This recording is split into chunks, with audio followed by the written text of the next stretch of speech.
Okay, so let me tell you about the Rock and Roll Rumble. In Boston, Massachusetts, they hold a Battle of the Bands competition since 1979. I used to do battles of the bands for like $100. You know, nobody comes, so it's nice. I don't know, I liked it. It's a good tradition, the whole thing, you know.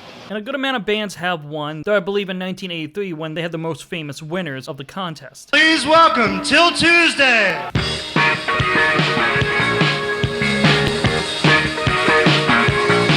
The band consisted of Amy Mann, who was lead vocals and the bassist, Robert Holmes on guitar, Joey Pesci on keyboards, and Michael Houseman on drums. The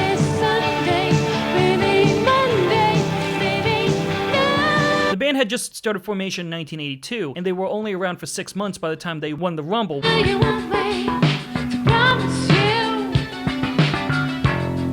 And eventually, they would be signed on to Epic Records. Then 2 years later, they would release their first album, Voices Carry, and with that includes the title track that would end up becoming today's subject. In the dark, I'd like to read his mind. And let me tell you, this might be one of the most dramatic music videos made in 1985. Hush, hush, keep it down now. This is scary. Because this is a subject I am pretty surprised was tackled in the 1980s, especially on a music video made by a new wave band. Like what? Domestic violence. There's definitely going to be some interesting trajectory into how they made this video to its eventual legacy. So just make sure to keep it down while watching this, as it is once again music video time, and we are talking about Til Tuesday's Voices Carry. This is scary.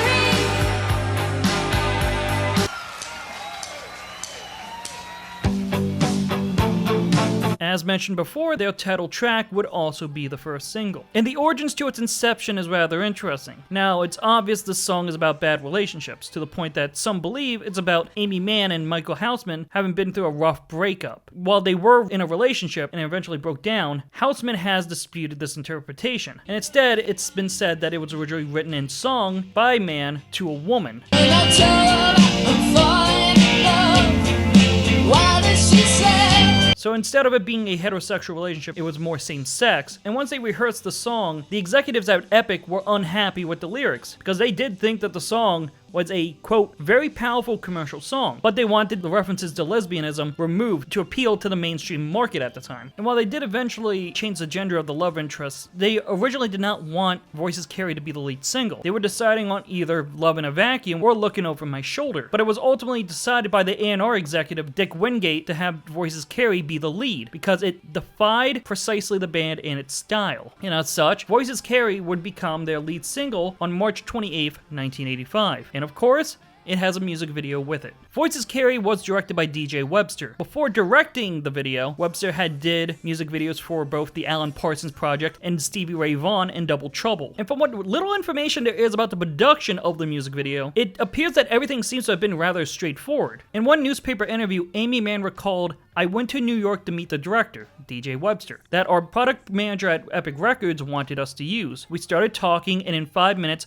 we'd hit it off. We were tossing ideas back and forth. A lot of things were talked about, weren't specific ideas for the video, so much as how we felt in general. Things we liked in music, things we didn't like about the business, personal things. We'd call each other late at night and say, hey, I got this idea. Then he came to Boston and got ideas from the rest of the band." Houseman added, "I think all of us were real worried about getting the type of videos you're always seeing. We would watch them and go, oh my god." Mann said, "We knew we wanted something that meant something." So let's now talk about the music video and its plot, because this stuff does get rough. So the video opens to the song playing, but we also get some acting as well. By the way, what's with the hair? Is that part of the new image? We see the boyfriend berating his significant other and his fashion sense, and his girlfriend is, of course, Amy Mann. And from there, we see her and the rest of Til Tuesday perform Voices Carry. It tells me tears are something to hide and something to fear. What I like about the use of this song is that they frame the song being performed as a coping mechanism for Mann's volatile relationship. Tell him I'm falling in love. Why does he say? Hush, hush, keep it down, down. Voices carry. The idea of having to tell someone you love them and then replying with hush hush, that is just straight up diabolical. Someone not wanting people to know of your relationship is just downright makes me feel unplussed. And you see him drinking and him finding the lyrics to the song, and he doesn't like that one bit, so he just crumbles it up in his hand. So to hear the song go on about how much she tries her best not to upset her boyfriend, it's just like so jarring to hear, especially with the keyboard, which is one of my favorite parts about the song. As you hear the song go up more and higher notes as she gets more distressed as she describes her relationship. But I'm frightened of the things I might find.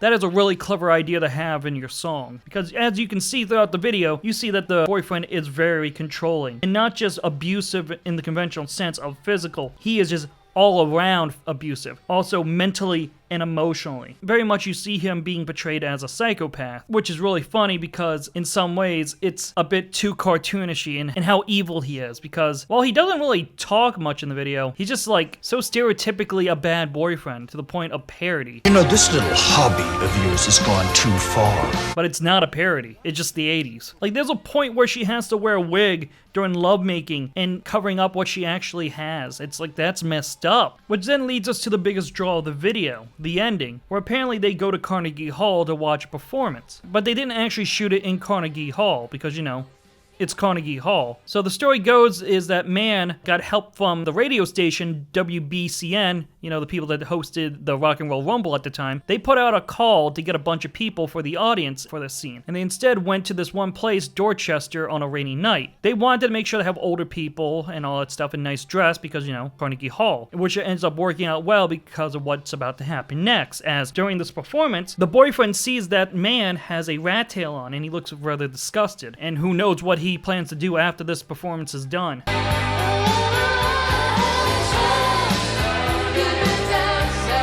She basically has a meltdown and sings the rest of the song, and everyone in the audience reacts. And during all of this, her boyfriend puts his hands on his face and hides in embarrassment. And let me just say, this would be absolutely scary to see if you actually had this happen to you. Like, let me put things into perspective. This whole segment goes on for 1 minute and 4 seconds. That's a long time to see someone have a breakdown. This woman just going off about how abusive her boyfriend is in the middle of a Carnegie Hall performance. And I've been to a play for South Pacific. Rodgers and Hammerstein's South Pacific. And during the play, I witnessed some people behind me go through a couple rows, try to help this one woman who had threw up and suffered a heart attack. And yet the production was still going during all this. But to see something out of place, breaking the immersion, seeing just something so scary, it's like, I definitely don't want that to happen in such a cramped space. This is a much more upsetting moment than I think they realized. Another thing about the scene in the concert hall is that, according to Amy Mann in the I Want My MTV book, DJ Webster was a huge fan of a scene in Alfred Hitchcock's The Man Who Knew Too Much.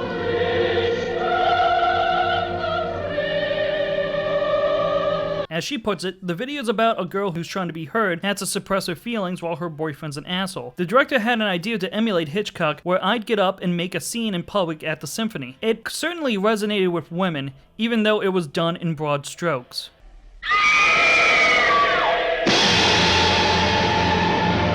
Now, going back to the boyfriend, he only has 2 lines in the video, more than Amy Mann does, and I can't help but wonder if it's good performance or not, because I'm so happy the band's doing well. that's one of the things about the video that always gets me. I don't know whether or not it's supposed to be a bit campy, because he is a bit over the top in how much of a bad boyfriend he is. You know, this little hobby of yours has gone too far. The boyfriend is played by Cully Holland, and on his IMDb, he only has 4 acting credits listed, voices Carey included. And in 1991, he died at the age of 33. There's a claim that he died of AIDS, but that has never been confirmed, so it is tragic that he died so young. But as powerful as the ending might be, with the fact that she finally has her voice and she's expressing how much pain and suffering she has under his hands, I have a problem with how it ends, because what happens next? Like, do they break up? I'd hope so, but I don't know, because I can't tell if this is even a happy ending. This is, like, it just ends.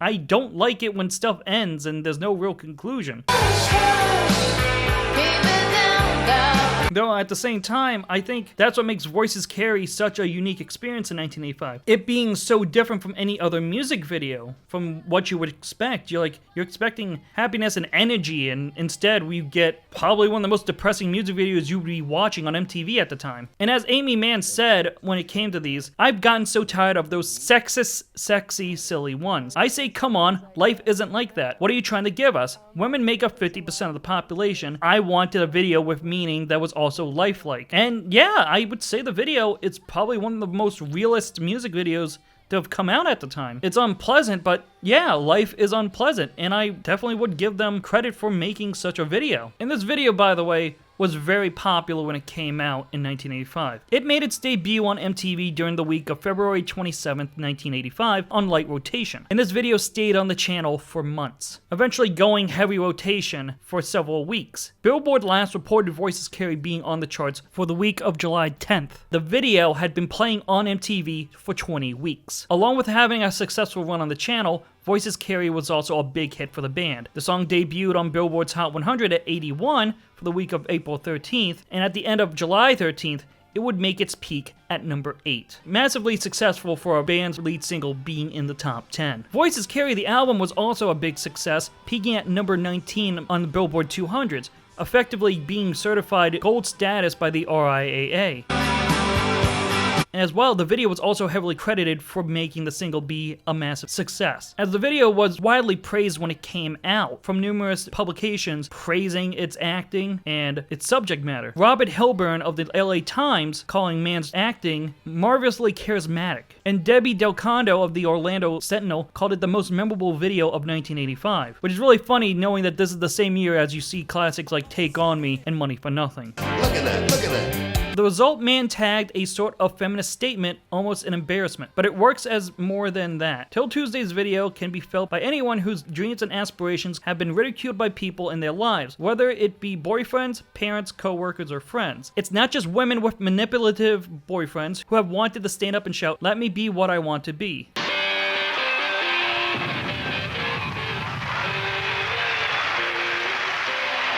And in terms of awards, at the 1985 MTV Video Music Awards, the band would be nominated and win Best New Artist. Winner of the Best New Artist of the Video is Til Tuesday, Voices Carry.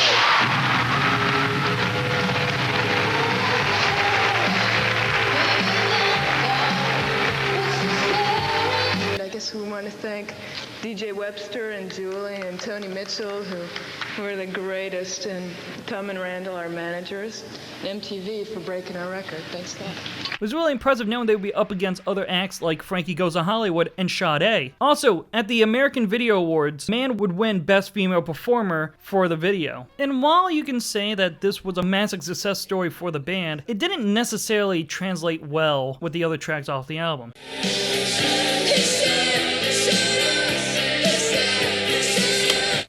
That's great, Amy. Looking Over My Shoulder, for example, only peaked at number 61 on the Hot 100.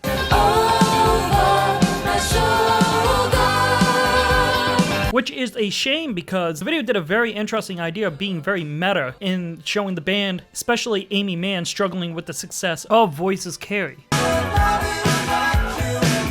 And Love in a Vacuum didn't even crack the charts. And then following the next two albums, with Welcome Home having a top 40 hit with What About Love,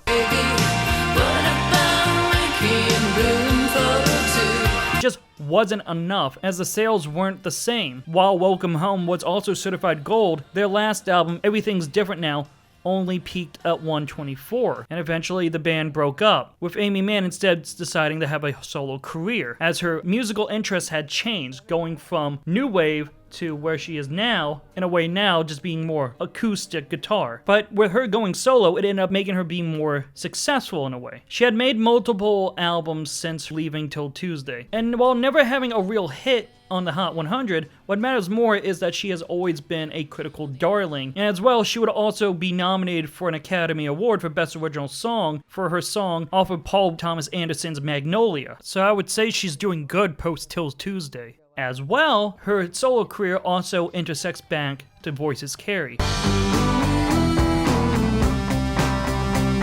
as in 2012, she would release her 8th album, Charmer, and her second single would be Labrador. Why am I mentioning this? Because they do a very funny thing for the music video for Labrador.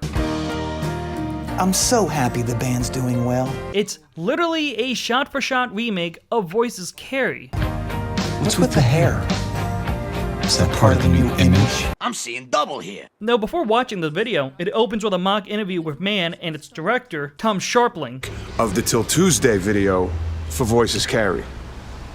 Now, Tom Sharpling is a real director. He directed Labrador. That's not Tom Sharpling. That's obviously John Hamm of John Hamm's John Hamm fame. That's good ham.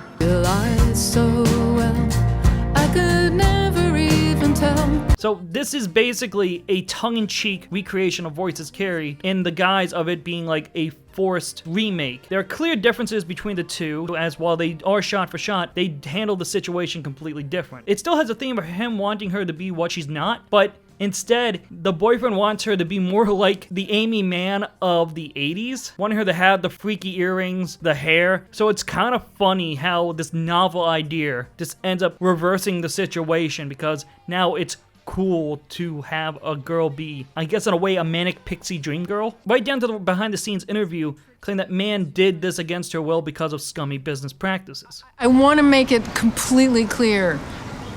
I had no choice in this video. I was legally bound to do it. It feels like a huge self-reflection of sorts. But I will say that watching Labrador, it's a funny watch in of itself, so I would recommend watching that just to see how they parody the original video.